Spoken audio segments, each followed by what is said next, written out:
Is it afternoon? Good afternoon. Thank you. I love being in fellowship with all of you. So, part of that story about throwing biscuits, that was my great auntie Rosie, and she was a spitfire. She threw out some biscuits, and then all of a sudden my family is from Port Gibson, Mississippi to St. Paul, Minnesota. And that was a journey. But many arguments about when that happened. But I would like to say that, I'll try to make this fast, I only have 5 minutes. That, oh, no, I'm not gonna do that. You know, when they came up here and were directed to where the colored people stay, on Rondo Avenue, they lived in a rooming house right on Rondo Avenue. And, you know, when 94 came through and that economic violence happened to the community, my uncle, who was a war vet, could not even use his veterans benefits to purchase a home. They ended up selling some of their farmland because my auntie said she didn't want to be no farmer's wife anyway. They sold some of their land in Mississippi so that they could get down payment and pay for their house in Rondo, in the Rondo community, where we still have the family house. Well, my aunt and uncle, especially my auntie Rosie, my mother's side of the family had 13 brothers and sisters. 10 of them came to Minnesota. She incubated them in her basement. And if you weren't going to school, you were working. And if you were working, you were giving her half of whatever the money you were supposed to have, and you were going to church. And, yeah, because I was in church 7 days a week. I know, right? The injustice of it all. But when they were ready to launch, and she determined when they were ready to leave the nest, she gave them the money that she had saved for them so that they could start off. Subsequently, my aunts and uncles owned property and land together.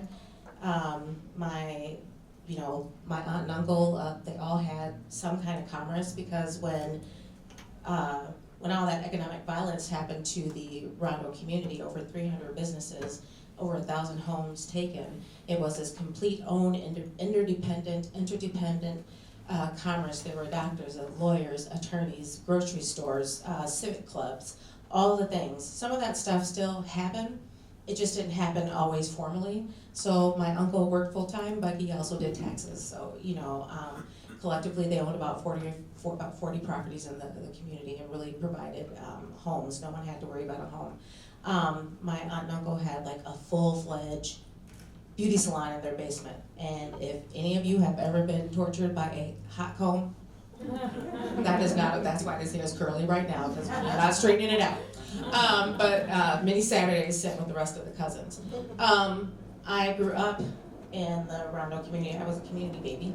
I loved it. Lived with a lot of my family. I don't know if any of you are familiar with Tiger Jacks, that story. So my aunt and uncle, their house was a yellow one right next to Tiger Jacks. And I would be on the bus stop. That's where our bus stop was. And Tiger Jack would feed us in the morning. We'd buy his stale candy. He would feed us. It wasn't stale all the time, I'm joking. But you know, we had a very interdependent, commerce with each other. When my grandmother wanted to buy a house, they all got together. She had a contract for deed that was financed by my family.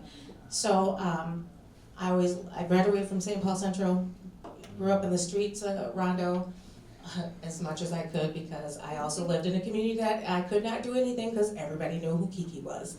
And so I could not get away with anything, and I really didn't want to, because I think everybody had permission to give me whoopings, and I didn't want that.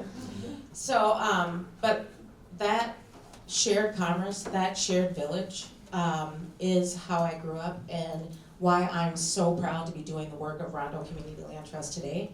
Rondo Community Land Trust was formed in 1993 when the Rondo community got together to try to figure out how do we preserve affordable housing in our community that's being gentrified.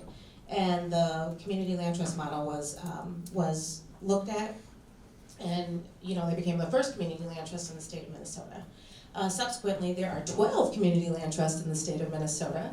We are formally organized by the Minnesota Coalition of Community Land Trusts, which I am now the new president of. Collectively, with all of the community land trust properties around the state of Minnesota, we collectively are also the largest in ownership model in the nation. And so a lot of people really look to what that work is. You know, Rondo Community Land Trust started in Rondo. We grew to all of St. Paul, and now we serve all of Ramsey County. And we also, in response to community needs, who said, hey, we're being further gentrified in the Rondo community with commercial prices. Couldn't sustain businesses. So Rondo answered the call, and we became the first commercial community land trust in the state of Minnesota. So we take our commercial work and our residential work, and we're looking at making sure we tie those two together. I know I have so many things that I have to say here. I have lots of things. I told you about that. All right, what is a community land trust? I know that you did a fine job of describing what that is. Thank you. Right after you. As you know, we're a nonprofit organization that's government-owned. It's governed by a board of community land trust residents, community members, and public representatives or open seats. Community land trusts are designed to ensure long-lasting community ownership and control and stewardship of assets and land. We are here to create shared equity ownership opportunities that remain permanently affordable for generations of lower income families or business owners. We really do try to balance the interest of community's residents, the broader community, public interest. We really want to promote community wealth building and retention of public resources and solutions to community needs. The community land trust model is an extremely innovative model and tool. If you think about the land, it's really about the land and trust and ownership together. What goes on top of the land, it's wide ranging from a cooperative building that has like double down community ownership, solar farms, gardens, really anything that a community can imagine to address its own needs. We are also about governance and voice of people who are completely, most times, marginalized. That's what I hope that we do with the community land trust model. All right, I'm not going to get into all of that, but anyway, we do housing and we do commercial development, and I think I should let Roberto have some time.